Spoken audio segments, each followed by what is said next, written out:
Our club has always been a forum for public figures, thought leaders, and decision makers to share their ideas. Here, we offer access to dynamic political, business, and public personalities. We are dedicated to encouraging debate on the issues that matter to this city, this province, and this country. The Canadian Club is one of the most important podiums anywhere in the world that a Canadian can speak to, tell Canadians what it is that they think, develop those thoughts. And so I want to thank you for that very, very much. Please join me in thanking our esteemed panelists today. Through our programs and events, including our youth and young leaders programs, our diversity partnerships, our joint events, and our media and social media opportunities, we offer you access to dynamic political, social, and business figures from abroad and right here at home. The platform from which the eloquence of Canada has flowed all of that time, whether it be business, education, politics, sports, arts, and culture. If someone wants to say something to Canadians about this country and about the future of this country, this is the venue you choose. Good afternoon and welcome, everyone. My name is Joseph Lowe, President of Canadian Club Toronto, and I'm so delighted to welcome all of you. I would like to begin by acknowledging the Indigenous peoples of all the lands that we are on today. While we meet today on a virtual platform, let's take a moment to acknowledge the importance of the land, which we all call home. We do this, of course, to reaffirm our commitment and responsibility to improving relationships between nations and improving our own understanding of local Indigenous peoples and their cultures. We are grateful for the opportunity to be able to come together and to learn on this land. It's wonderful that you're all joining us for our first virtual event of the Canadian Club season. And thank you to our AV supplier, Van Valkenburg Communications, and LiveMeeting.ca for making our digital experience today possible. More than 70 countries and 1,200 companies have committed to net zero carbon goals. Yet many questions remain unanswered on how these targets will be achieved. So globally, we're seeing a lack of uniform standards, with Europe on one hand making climate disclosures mandatory, while the state of Texas is banning some ESG-minded firms. Today's panel will share their ideas on how companies can navigate net zero and the key strategies for ultimately achieving these goals. I'm personally very proud to share that the Canadian Club is doing its part with a recent partnership with Canada's Forest Trust, a leading ESG firm planting smart forests to take action on climate change with the power of nature. We're proud that this partnership will help offset the carbon footprint of our entire season at the Canadian Club of Toronto. Now, before we hear from today's panel, I want to review just a few housekeeping items. The click here to switch stream button helps if you find that your internet is slow. So while the video quality may fade a bit, the audio quality should remain very strong. And once you click the questions tab, you can enter your questions in the window and they'll be sent directly to our moderator. The request help button located in the bottom right corner of the page is there for technical support if you've got any other questions or need help. And now it's my pleasure to introduce to you our speakers of the day. Jonathan Hackett, Managing Director and Co-Head, Energy Transition Group, and Head of Sustainable Finance at BMO. Adam Heltzer, Managing Director, Head of ESG, Ares Management. And Laura Zizzo, Co-Founder and CEO, Manifest Climate. Today's discussion will be moderated by Andrea Mandel-Campbell, Operating Advisor for Vertu Capital, and a fellow Canadian Club Director. And another tradition that our club maintains is a toast that we make, of course, to our country. So if you have a beverage close by, please join me in a toast to Canada. To Canada. And now I'm delighted to turn things over to our moderator, Andrea. Andrea, over to you. Thank you so much, Joe. And thank you to all of you who are joining us here today. I hear we have a very big crowd on the line for what is a very timely and important topic. So thank you very much for joining us. We've really amassed what I think is an excellent panel with some with people with some very deep expertise, but coming from different perspectives. So I thought maybe best if we start off with each one of our guests giving our audience a little bit of an explanation around how you came to this space, a little bit of an explanation around your role, and how you're driving the climate agenda forward within your organization. Jonathan, let's start with you. Great, thanks so much, Andrea. I have a bit of I guess everyone has a unique path from how they end up in this space, but I'll say my work really came from a drive within BMO to articulate our purpose. And as we were looking at our purpose to boldly grow the good in business and life, realizing that helping our clients achieve sustainability, but through products that actually accelerated that journey, was a very natural fit. It became one of our anchor commitments for that purpose launch. And it really created the team that I lead now. It created our sustainable finance practice, it created our impact investment fund, and it really drove the way in which we approached our net zero commitment, which is to be our client's lead partner in the transition to a low carbon economy. And that's what created our energy transition group, a belief that we needed to not just be arbiters, but we needed to be working with our clients to help them understand how this fits into their business, how it will actually allow them to succeed, and where there are revenue opportunities. The same way we think about this as a large commercial opportunity for the bank, a lot of our clients view the transition to net zero as a revenue opportunity and as a way to create new value in their business. And so that's really informed how we've created our team. Great. Laura? Hi. So I intentionally have been working on climate change my whole life. So I really became aware of this before I went to undergrad. So I studied it, went to law school, said, how do I actually, it's going to be I was part of the Canadian Youth Delegation back in 2007. And we were talking about net zero by 2050. And I did the math, and I'm going to be 69 in 2050. So I said, this is my career. How are we going to work on it? So I ended up working on Bay Street at a major law firm doing environmental law, carbon trading. And that was the beginning. But I started the first law firm in Canada focused on climate change back in 2009. Realized I was actually a management consultant in 2015. And it was all about connecting the dots. Jonathan, exactly what you said. How can we inspire business leaders to know that it is their job to think about this? This is not something that the sustainability teams think about as we move through the biggest industrial transformation we have ever seen, quicker than we thought was ever possible. So that's why we've created Manifest Climate, which is a software as a service solution focused on climate risk planning and helping organizations move through the climate transformation. It's the culmination of the last 20 years of work, but our team's excited to help organizations move through the transformation. Excellent. Adam, over to you. This is great, Laura. You're like the Greta Thunberg of Canada. First of all, very honored to be with you all today. Thanks for the invitation. My first time with the Canadian Club, but clearly a very esteemed organization, and happy to be part of this conversation. It's funny, as a head of ESG, 10 years ago, I'd never even heard the term before. So I spent the first long stretch of my career in international development aid. Did a lot of work in developing countries, projects funded by the Canadian government, US government, British government, and so on, in all these developing countries, building up infrastructure, agriculture, and so on. And one of the key learnings after a long stretch in that field was, if you want interventions to stick, to be sustainable, you need to engage the private sector. I had been based in Washington, D.C. I moved north to New York City, where this mythic private sector lives. And I worked for the World Economic Forum for 2 years. And there I was the agribusiness client lead, for lack of a better word, which meant as Cargill, Syngenta, the big multinational agribusinesses, went to Davos to improve the state of the world, I'd be the person to guide them and connect them to nonprofit, public sector, and so on. Interesting experience. Learn about the world of influence, learn how to structure a meeting very well, but you're not really the one driving impact. You're sort of facilitating impact among other influential people. And that's when I first discovered ESG. There was a Swiss alternative asset manager named Partners Group that was looking for a responsible investment professional in 2015. I thought that was a really funny term, responsible investment professional. What about the other ones? But that's when I first learned about this exciting opportunity, which is that if you can figure out, in contrast to hanging out with all the do-gooders all the time, figure out how the system works, how investment flows work, how companies operate, and how they're influenced by their owners, you really could have more of a systemic impact on the economy. So I spent 5 years at Partners Group before joining Ares. And to wrap things up, this is an opportunity for us to act at scale. We have $340 billion, more or less, of assets under management. We're private markets only, which generally means you have a bit more visibility and influence over your investments than you would in the public markets. And I lead a team of about 15 people across our firm that's integrating ESG into private equity, infrastructure investments, real estate investments, and so on.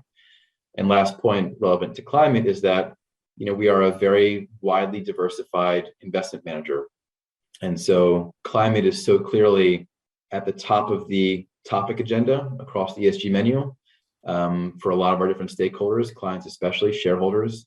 And so we are working hard on figuring out a coherent way to act on climate, even though, as we've sneak previewed, it's quite complicated. That's it. Thanks so much, Adam. All right, I'm going to now turn it over. Starting off with Jonathan.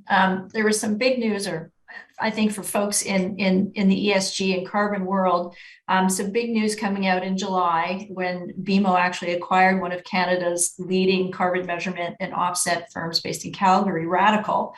Thought this was a super interesting move on the part of the bank, and I'd love for you to walk our audience through the rationale behind this acquisition. I think you alluded to it a little bit in your intro about being a lead partner for your clients, but talk to us a little bit about what your clients are looking for and how you think this acquisition will help them navigate, particularly net zero.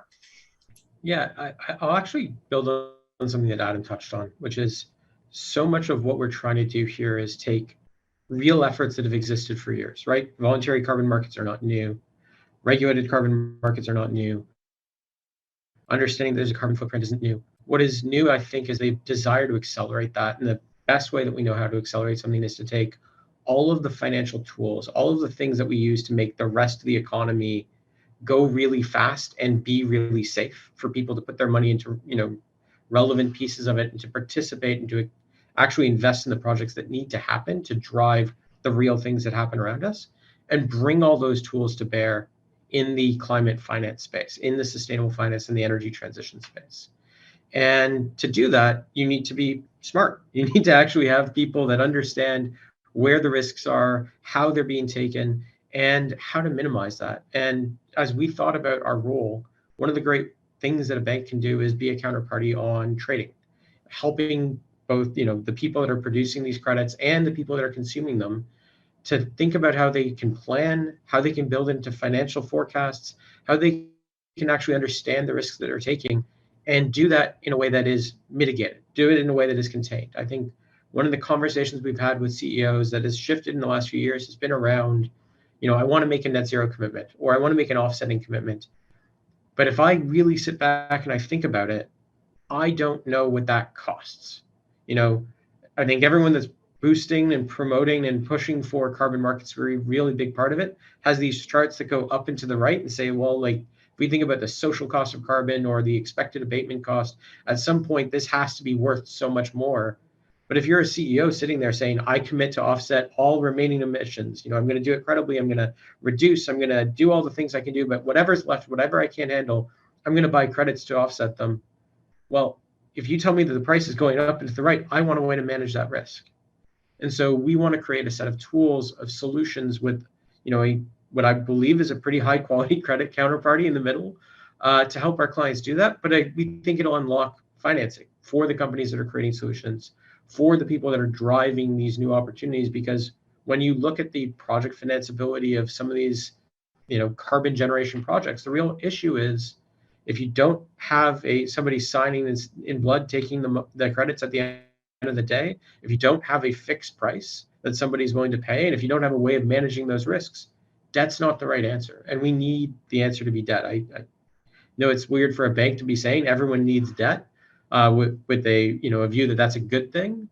But if we rely on equity to be the only way to finance projects that are creating net positive benefits in climate, we're going to be waiting a long time. And to get to 2050 that we'd all enjoy, we really need to bring different parts of the capital stack into those transactions. We think having Radical really gives us an edge to be able to help our clients make those choices, to make our ability to make those choices in a way that's responsible more effective. And that's what has me really excited about the integration of that team.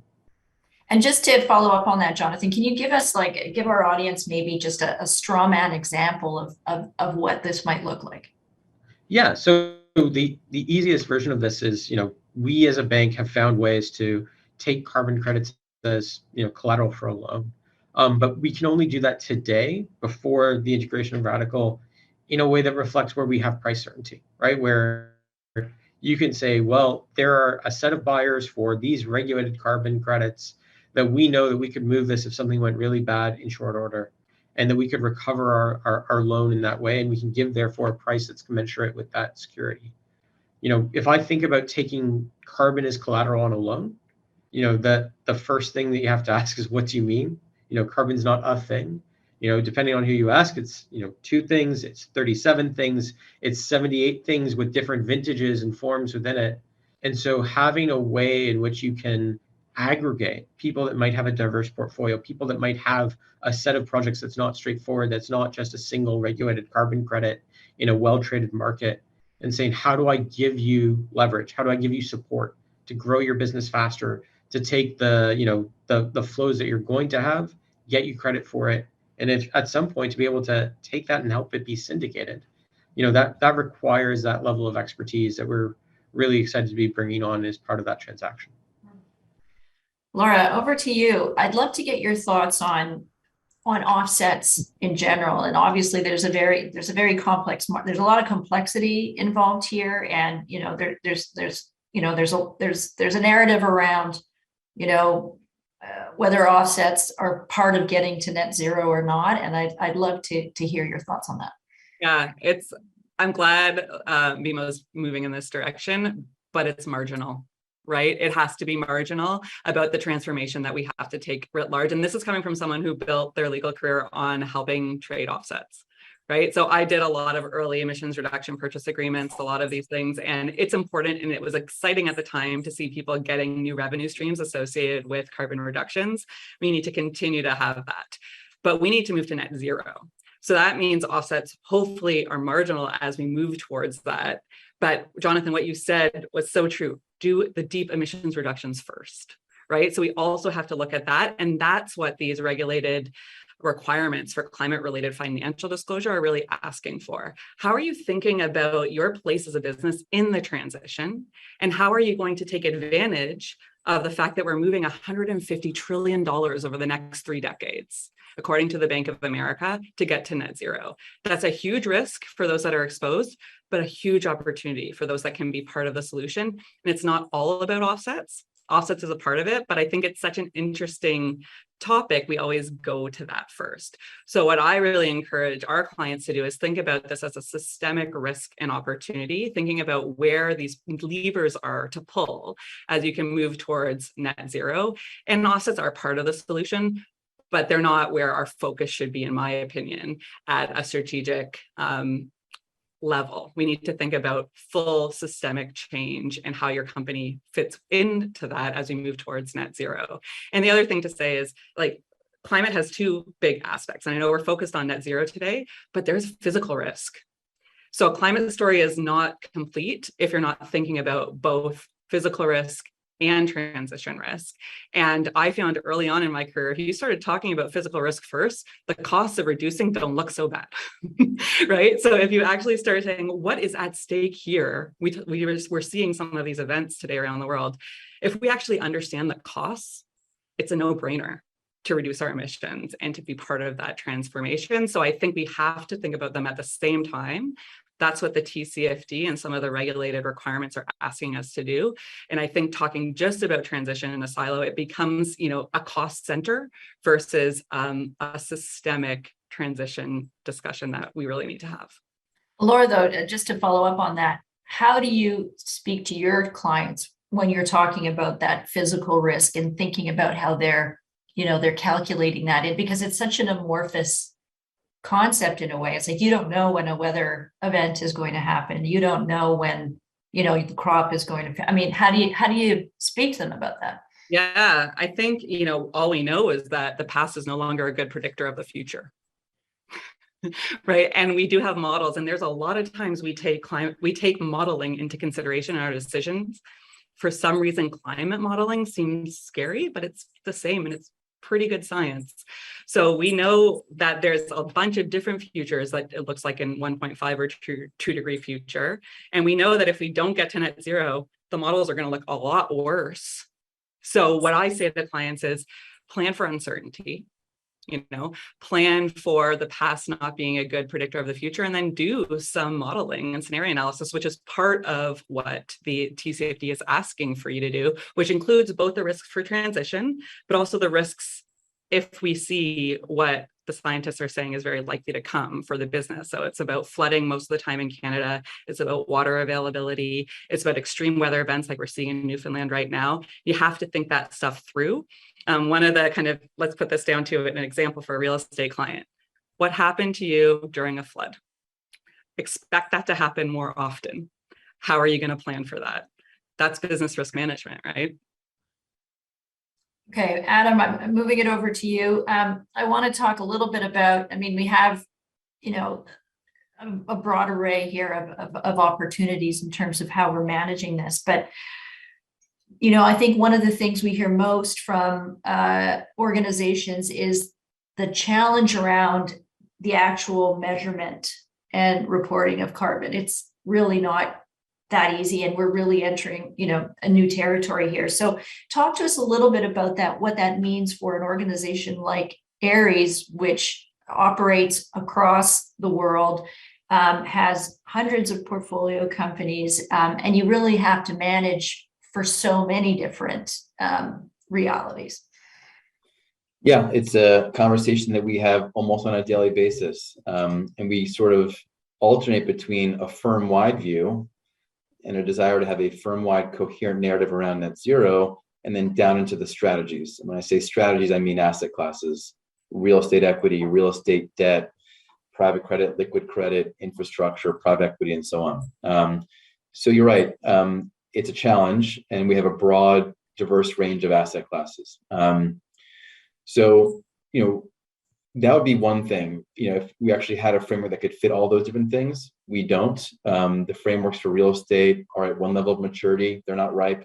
Private equity may be more so, but still not completely settled in terms of how you should actually measure carbon and set commitments.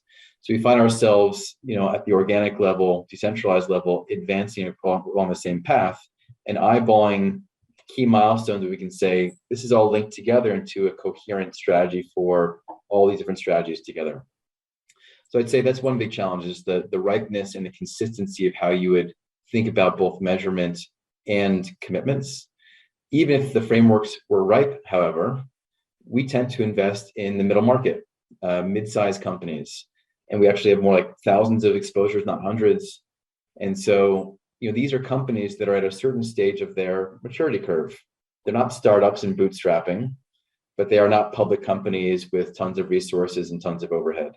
And so we invest in these companies because they are growing at a nice clip. We expect them to double their EBITDA in 3 to 5 years, which means overhauling their procurement functions and establishing a general counsel for the first time, perhaps, and core business functions. On top of that agenda, we're saying we have a sustainability agenda, an ESG set of priorities. You double click on that and you have climate change and DEI and health and safety and employee engagement and so on.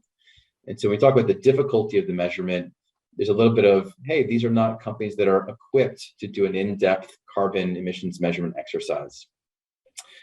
We signed on to PCAF last week and made that announcement, and I can link that to why that's part of the solution to this challenge.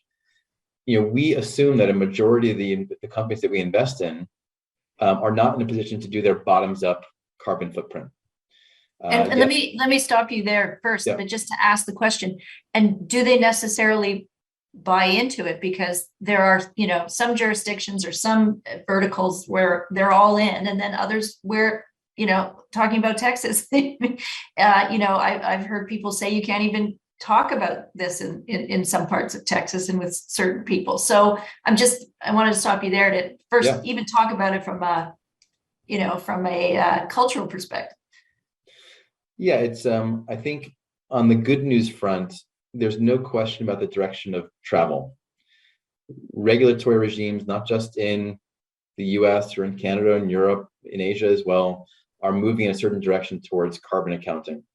You can argue whether this is done for the value aspect, meaning it's critical to business and therefore it's an important thing to know about, versus values, because we're trying to avoid catastrophic environmental and social impacts from accelerated climate change.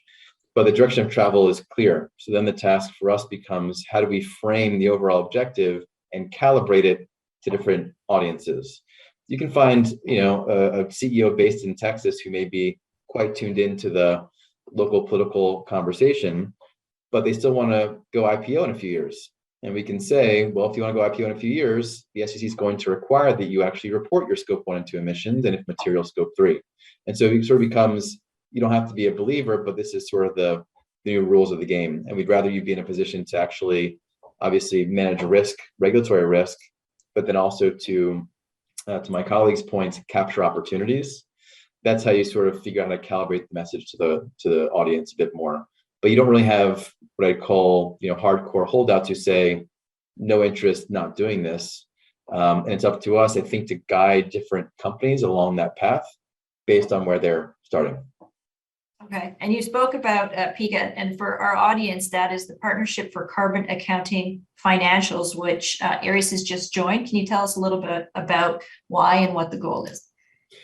PCAF is one example of many, which is, our economy trying to play catch up with, our goals. Our eyes are bigger than our stomachs, whatever the sequence is. So we want net zero. Where's all the frameworks and the standards to actually implement that in a consistent, coherent, non-greenwashed way? PCAF is one because they recognize that most companies don't actually have a carbon footprint. And to take the time to have each one of those companies collect their utility bills, figure out what their fleet has done, all those different measurements that are quite technically demanding, PCAF has said, in the meantime, we have a way for you to estimate what your footprint might be, and here's the consistent principles you can use to actually do that. So for us, a platform in which, my assumption is a majority of our assets do not have a bottoms-up footprint, PCAF enables us to do the estimate as a starting point. And then it also has basically a data quality rating to say, the lowest data quality is an estimate based on your revenue and your sector, more or less. Pretty crude. But over time, as you replace that with a real bottoms-up footprint, the data quality gets higher. And what you're going to see across the financial industry is each institution trying to guide their portfolio from lower quality levels to higher quality levels, so we can actually get our arms wrapped around what is the actual footprint and how can we measure our reductions. And just from a timing perspective, it's a lot of work and it's a big push. Do you see, given when you look out over the horizon and all the different assets that you touch, that that 2050 is a reasonable goal? Do you see yourself, Aries being able to get there? It's a funny topic and a funny question, because there was a chapter of this story in our industry, which is that everyone said 2050, sure, sounds good, we're committing, because it was really hard, it was too abstract. Yes. And then there was a bit of blowback to say, what is the meaning of a 2050 goal if you don't have a 2030 goal, an interim target? So I guess my response is, we don't put a ton of weight in 2050 as a goal, because it really didn't demand that much of a leap of faith for people, because they assumed that by then the economy overall is going to be largely decarbonized. So yes, we think it's reasonable if the rest of the economy goes with it and policies in place and a lot of ifs. I think the current mood that we're feeling is that we'd rather center the conversation around more tangibly what's in front of us. How can we advance this work in our strategies? How can we increase measurement, transparency, reporting? How can we advance the frameworks to enable commitments that are more substantive? In 2050 is less interesting to us.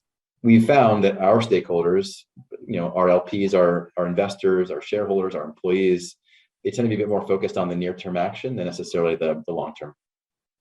Okay. Laura, I want to ask you, as we're listening to this conversation, clearly there's a lot of complexity involved. And I think that's one of the reasons that people are tuned in today, is to kind of get a sense of, either how do you start this journey, or, you're in the middle of trying to bring together a lot of data and make sure that you're keeping up with your disclosures. What advice do you have for clients who are either making the commitment or are looking to achieve net zero? What are some of the key things that you would be advising them right now? this is why we built the software at the end of the day, because I realized the clients were asking the same thing. Everyone from, we work with the YMCA all the way up to some of the biggest banks in Canada and the US, and they're asking the same thing. So it's like, we can surface best practice and we can say, look at this example from an oil and gas company who's figured out how to link executive compensation to climate goals. You can learn from that. And, thinking about what you were saying, Adam, this is a financial risk. And I think we're starting to see that question, like who's regulating this? The financial regulators. And Mark Harney, that's a Canadian success story as far as when he came his place at the Financial Stability Board, when he was saying, this is the tragedy of the investment horizon. So we're having investors like Adam asking for these questions, having financiers like Jonathan asking for innovative ways to think about this. It's the same process. So the TCFD is a very helpful framework. Governance, risk management, strategy, metrics, and targets. There's a number of questions that we can ask to say, where do we fit in with this? And sometimes actually knowing the exact numbers, that's why I'm a fan of PCAF, because the exact numbers aren't actually as important as direction of travel.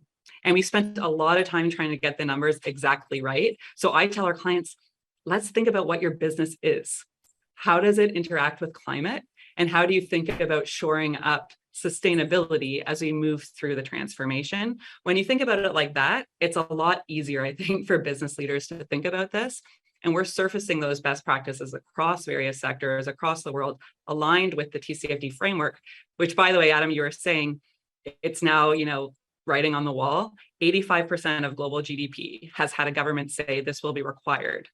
So even though we hear, squeaks from certain states and different places, it's moving. It's already required in the UK. It's required in New Zealand. It will be required in the US. And it's time to get your story right and understand how you're going to manage this risk, because access to capital is now squarely at risk if you don't understand your story. Well put. Go ahead. Oh, well, sorry. Anybody can jump in at any time, by the way. And let me just remind the audience, if you have any questions, please submit them. And, I'm happy to surface them with our panelists here. They're a great resource, as you can see. So, use this opportunity. And just to follow up, Laura, what you were saying, when you say you're talking with your clients to kind of surface like the whole, that holistic view around sustainability, can you give us a kind of a concrete example of what that may look like? My favorite, it's like a meme here at Manifest Climate that it starts with governance, but it starts with governance. Who's in charge? And if you say a new grad in your sustainability department, it's not good enough. So basically you're asking, does your board talk about this? How are they informed? Who on the senior executive team actually has climate in their peer view? Those two questions get the ball moving so much quicker, in my opinion, than, do you know your carbon emissions? Because then you're going to empower the right decision makers to think within the organization, what is our climate story? And, I always say it's moving away from being a brochure to core financial reporting. So think about how this is we're talking about change management for a changing climate. And I really think the place to start is governance. Then you think about, how are you managing risk right now? How does climate come into that? Then you think about your strategy. What does the future look like?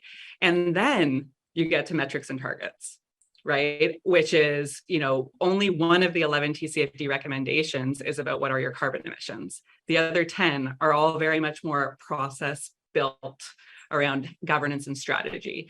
So I think it's just getting to know that and not being scared, like I don't understand exactly where all my emissions are. You say, how do you think about strategic business issues? Do the same with climate. I think that's a great point. And I will just add, one of the reasons we invited Adam onto this panel is because he actually reports directly to the CEO of Aries, which is actually quite unique, I think, and really demonstrates and has a team that he's continuing to build out throughout the organization, and really shows, I think, an organization that has understood the governance side of things, when ESG is either an add-on or, reports into communications, or is one person in a very, very large organization. I think that speaks volumes. And I'm editorializing here, but that's just from my perspective, is it really speaks to the commitment of the organization and how they're thinking about that. So I now want to kind of move on to and kind of riff a little bit off of what you were saying, Laura, in another way. And I'll start with Jonathan here. And that is, you talked about how how you want to help your clients in terms of revenue opportunities. And I think this is really interesting because part of the challenge around carbon and ESG writ large is what's the connection to value creation? And I think a lot of organizations kind of grapple with that. So maybe if you could speak to us a little bit about how you're thinking about how this can be accretive to a corporate bottom line. Yeah, and look, it obviously depends on the industry that you're in. I feel like so many things in ESG and climate are in that category of, oh, it's not material until it's completely material and is the entire thing, at which point it's obvious that that's a financial materiality. But I'll pick on just a simple example. Carbon intensity of certain products has real value, right? If you're in the hydrogen space, hydrogen is an atom, or it's two atoms joined together with a bond, but fundamentally, it is elementally identical if you have hydrogen that was created through one process or another. But because of the regulations we have in different parts of the world, because of the expectations, even down to consumers, it is different depending on how you got it, in terms of what it drives in terms of business value. We see the same thing on renewable fuels. We see the same thing on even battery metals, where people are asking questions around, how did you get the ingredients that went into this thing that's supposed to be driving positive impact?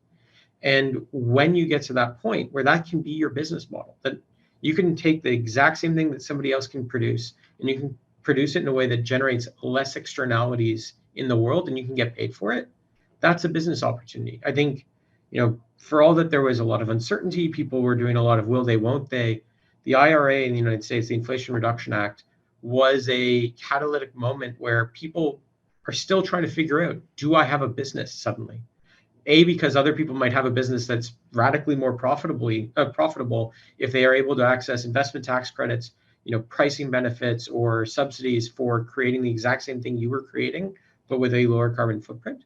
But also people that suddenly have a business that had a well-developed science project that they've been working on that had a real solution, but that just couldn't get paid or couldn't create the returns expectation that investors had, that suddenly does. And we see for clients a massive opportunity to invest, to look at their businesses and to ask the question of, where do I today create carbon that can be a business advantage? I think the world in which we are going to have true pull through, where everyone cares so much about their individual climate footprint that they're going to say, hey, I'll pay incrementally more for low carbon Cheerios than for regular Cheerios, and that'll drive regenerative farming. I don't think we're going to get to that land anytime soon. But where these policy drivers come in, where their abilities to get paid, you can have real choices in your business. And I'll pick on just for a minute the kind of renewable fuel world. There are a lot of businesses that have been collecting fats, oils, and greases for years that were profitable, that were really attractive businesses, that Adam Aries may have invested or is still invested in a bunch of them, that have realized that the end product of what do you do after you collect it, you're not a waste collection mechanism, you're actually a feedstock aggregator. That because of the ability to create a lower carbon intensity fuel, some of which can be just dropped in and used today, that's more profitable than the underpinning business that you used to have. And that really is a way that you can transform your business. It seems silly because, again, after that happens, it's just business. It's not, hey, I understand my climate risks and opportunities. It's just, taking advantage of the opportunities you have and monetizing them. But understanding all these pieces and where they can go in a rapidly changing policy environment is something that, if you're running your business effectively, you should be doing. Because you don't know unless you actually can answer affirmatively. I have a view and an outlook on where policy is going, how I benefit and where I might not, and how I can create business lines around it. There are certainly some businesses that might feel far insulated, but a lot of businesses actually are much closer on the exposure than they might initially think. So Adam, when, from Aries' point of view, when you're looking at acquisitions or making investments, I'm sure there's the risk lens that you put on when you're looking at firms, but how is Ares thinking about the opportunities and making this part of the value creation process? Yeah, it's a very top of mind question for us. I mean, there's the obvious one, which is that there's a huge investment opportunity overall in climate solutions and climate infrastructure. And we have a strategy that's dedicated to that. If I think about the more broad-based, diffuse approach on value creation from climate, yeah, it's pretty simple. This is not just about wanting to save the world. This is about running businesses better. So as we engage with CEOs and management teams on how do we tailor the overall sort of abstract climate change challenge to your business, we talk about costs, and it's pretty simple. You lower your energy consumption, you lower your energy cost. If you change to an all-electric fleet, you're not paying for fuel anymore. For human capital intensive industries, we know that this is a generation coming up that finds this topic very important. So if you want to reduce the cost tied to employee turnover, increase your engagement, you have to have an approach here. And then finally, on the physical risk point that Laura brought up, there's pretty stark examples almost every month in the paper now across the world about how extreme weather events are causing enormous damage to businesses. So that's a pretty clear conversation.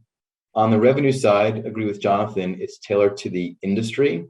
But we've witnessed a number of companies that just 2 years ago were saying, we don't really have a position on this. It's not that relevant to us. And then once their key customers started to say, you must do this if you want to do business with us, their tune changed overnight. And so back to the pressure points, as regulators, as customers, as competitors accelerate into this space, of course, executives are saying, oh, wow, I need to retain customers, get new customers. And then once you kind of catch them, you begin to think more creatively about what new products and services could we produce that would meet this emerging need. So it's a menu, but I found that there's always something for every company. We have a bunch of questions that have come in from our audience, which is great. I'm going to start with one of the first that's come in, and it's actually from a PR agency. And I'll direct this one at Laura. And the question is, how can we help our clients to promote their newer climate efforts without seeming like they're jumping on a bandwagon or greenwashing? Love it. We're actually toying with the product feature, greenwash alert. Because part of what we do is kind of say, what are you saying? What are you doing? What's the gap? Right? And the say-do gap and this like long-term versus short-term commitments is very challenging. So I think Adam hit on something that I want to emphasize, which is like, what are you doing now? And it doesn't have to be that crazy. It just has to be something, because we see a lot of these like long-term ambitions, and it's like, it always seems impossible until it's done. We love that. And it's saying like, we know this isn't good enough. Let's be honest. This isn't, no one's doing something that's good enough. No one, but it's a start, and it's a serious start, and we're putting serious effort behind it. So I think like that a level of transparency and honesty needs to happen. We have a long-term ambition and we have short-term actions. The short-term actions are wholly inadequate.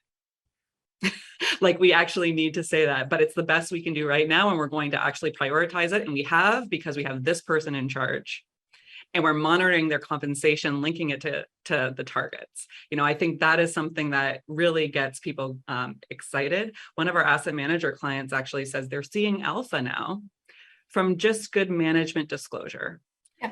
So I think, we need to be, it's okay that we don't have all the answers, but we have to ask. And the thing that, I think my career would be a success if we empower people to ask better questions, because I think it's about asking better questions and being okay with ambiguity in this time, but saying like, let's just ask the questions and be moving along that role. So the other thing that agencies have to do is say, this isn't like PR is telling the story, but then where is the backup at an actual management level, and actually alignment with, and I'm going to go back to the TCFD, but alignment with standards like the TCFD, looking at credible benchmarks and saying, how do we make sure we're actually telling the story in a credible way, aligned with best practices, and actually engaging the right people within the organization. Those are some easy things to do to make sure you're avoiding greenwashing.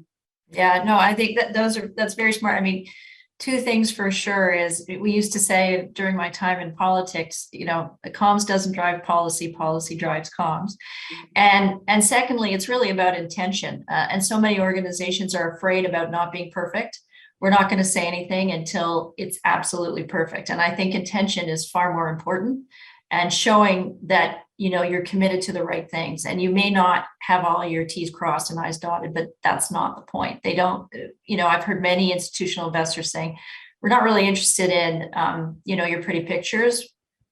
We'd rather see what you're actually doing, and it doesn't have to be perfect right now. So absolutely. We have a couple of questions here, quite interesting. Jonathan, I'm going to start with you.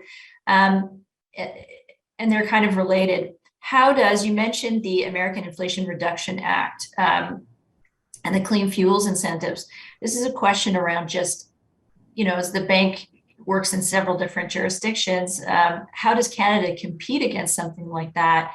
And, we are seeing different policy approaches in Canada and the US, some carrots in the US with the IRA, and some sticks in Canada with the carbon tax. We love our taxes in Canada. So what are your comments in terms of the differences in policy and how Canada can compete?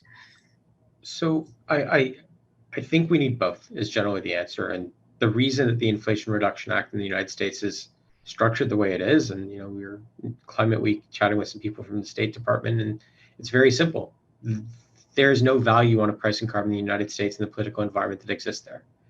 One of the challenges we have on carbon pricing in Canada is that to make investments and to get away from the idea that it's just a tax, but is also a revenue mechanism, you need the expectation that you're going to get paid in the future.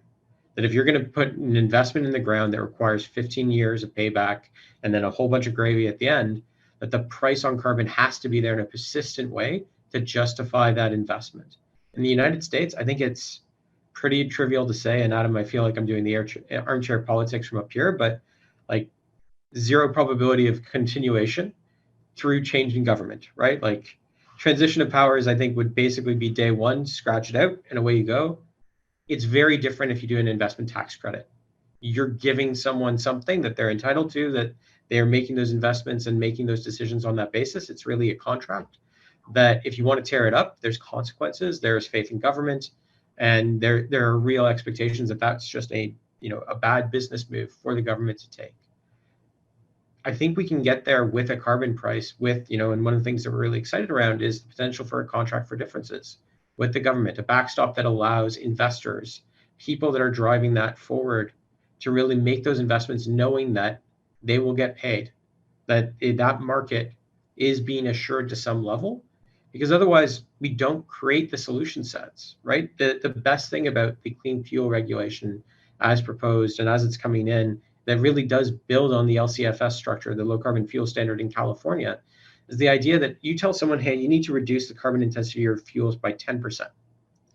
But you tell anyone that's creating solutions that every percentage point that you drive beyond that 10%, you're going to get paid for.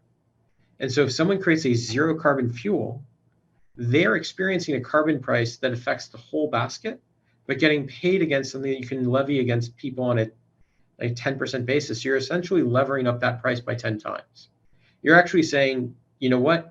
I'm going to charge you a carbon price that really reflects a tenth of the price you experience. And that's why, a target or a penalty price in the $300 range might seem massive for a carbon price, but it creates a functional price in carbon for investments that you can invest behind while creating a compliance cost that's a lot lower. And so that's a very long way of saying, I am actually bullish on carbon pricing structures. I think there are ways to make them carrots.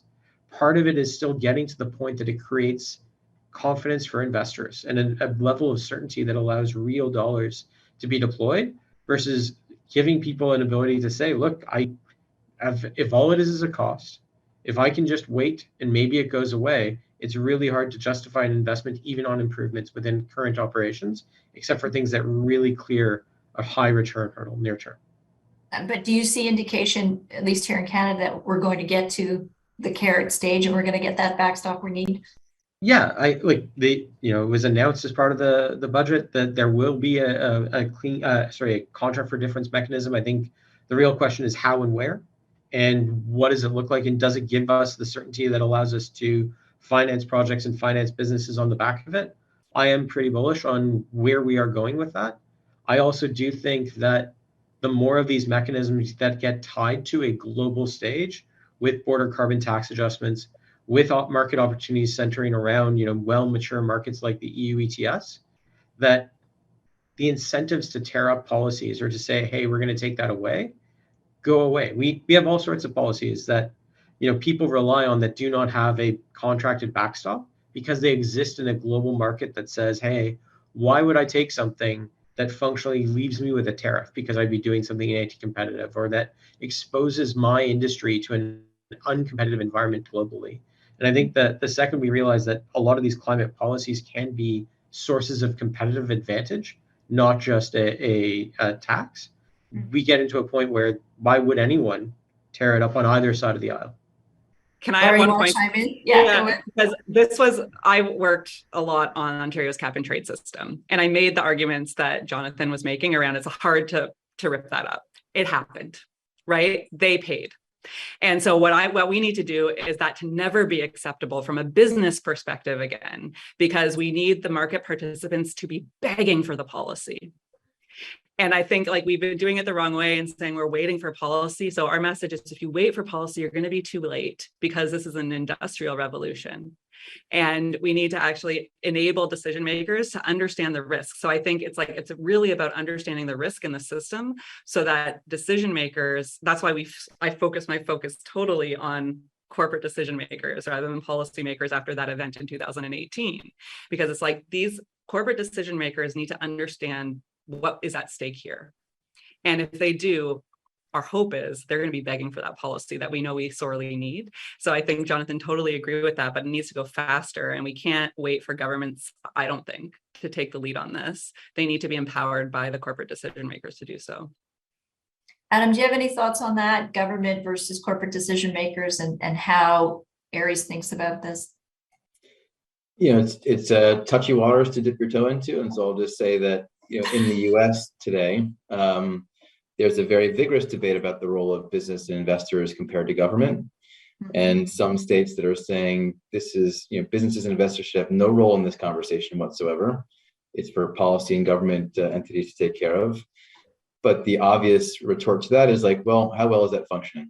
And is there not self-interest for investors and businesses to actually address these issues themselves? So without getting to specifics and naming names, I'll say that's the current state of affairs.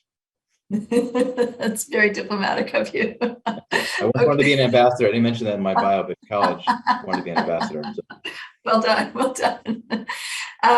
Okay, a couple of other things I wanted to touch on. I mean, we're already talking about the complexity of carbon and how we're going to be managing that. So I thought I'd just throw something else into the kitchen sink with you, with that, and that is something I personally care about and am very interested in, and that is how we're going to be accounting for biodiversity and the environment. There is a new framework, yet another one coming down the pipeline called the Task Force for Nature-Related Financial Disclosures. I haven't seen much about this really in Canada, but it's definitely getting a lot of airtime in Europe in particular, and there's a lot of activity there. And I'd love to get from each of you your point of view on what companies need to be thinking about to prepare for this. Laura, maybe I'll start with you on that one. Sure. TNFD is really mimicking the TCFD. There's a reason they sound so similar. They're actually using the same framework. And so it's a really interesting approach. It's how are we taking previous externalities and saying these are not actually externalities. These should be thinking as core business functions. We just haven't done a good job up until now about understanding that nature and biodiversity is actually core to everything working. So I think, we're going to see an evolution of the TCFD framework to include more things, but hopefully it won't create an extra burden. It will just be building on the way that we integrate more into our risk management functions. So the TNFD folks, we were just in the UK talking to them, they're saying that it's by design, that it's really reflective of the TCFD. So if you really understand how do we deal with governance risk management, strategy, metrics, and targets. The idea is we can continue to layering on other business risks and opportunities that traditionally didn't fall under those categories and put them in. So quite bullish about like bringing more into that. But for me, it's not something other than climate-related financial disclosures. It's just another way of thinking about these things that are so core to our business that we often don't integrate into core business functions. Jonathan, is this on the radar yet with your clients and in corporate Canada, would you say? So I think two answers, generally no, right? Like most corporations for very reasonable reasons, just take an affirmative answer that say like, well, I don't think I touch biodiversity, right? You know, I don't see how it touches my business. If I make widgets, you know, that seems pretty straightforward. I think a few places though where it falls into the place of, you know, once it's material, it's obviously material. I don't think a single agronomist would say that biodiversity is unrelated to agriculture, right? That it's one of the key questions you ask when you talk about the value of your land, the value of what you've got access to. And the second you have a monoculture crop that, you know, becomes susceptible to a new disease or a new parasite, you realize how much biodiversity and, you know, nature-related financial disclosures are important to your business. I think though I would go back to the like, what should a corporation think about this? And I think the constant answer for all of these areas is that the worst answer when an investor asks you a question about something like this is, I don't know. You can say, I don't think about it much, and here's why. You know, here are my exposures. I know roughly that this is de minimis and that I'm tangentially exposed. You know, I think nobody's expecting that everyone in France should have said, well, did you know that I'm indirectly touched by preserving fish life in rivers, and that if it gets hot enough, they're going to turn off the power and my power bill is going to go through the roof. Like, nobody's expecting you to know that, but being able to say, look, you know, I know where my inputs come from, and I know whether or not they're affected by biodiversity questions, and, you know, whether or not there's a question on the resilience of those spaces. And I know where my customers are and that they're similarly not impacted. And this is why I think I'm in a zone that is in the middle of the sandbox and not needing to worry. That's a good answer to nearly any question, whether it's TNFD, TCFD, ESG. You know, the ability to have an answer that says, I know why I don't need to care about this, rather than just saying, yeah, I saw it in an email newsletter. I don't know. Why don't you tell me? The second that conversation goes, it's not as fun of a conversation with an investor who is hoping to get confidence from that conversation rather than uncertainty and an educational moment. Yeah, no, a good point. So we have just a little, you know, maybe a minute and a half left, and I'd love to just go around the panel here and just kind of address kind of your parting thoughts on the future of net zero. You know, there's been lots of hash in the media of late around, you know, the future of our carbon objectives. You know, whether we're talking about greenwashing, whether we're talking about Ukraine and what that means for the future of getting off of fossil fuels. But you know, so some critics may be out there saying that, you know, we need to put this aside and focus on other things. Adam, maybe starting with you, what do you see as in terms of the future of net zero? You know, I'm optimistic. There have been naysayers for the last 5, 10, 15 years that have found a moment and said, this is the end of this body of work. And they've been proven wrong at each point, most recent being the beginning of the pandemic. That's a pretty severe economic shock. So people were saying, who's going to care about sustainability, climate, DEI, whatever else? And we've all witnessed what's happened over the last couple of years. I think that if we take the long view and the high level altitude view, these big gears of the system are moving in this direction.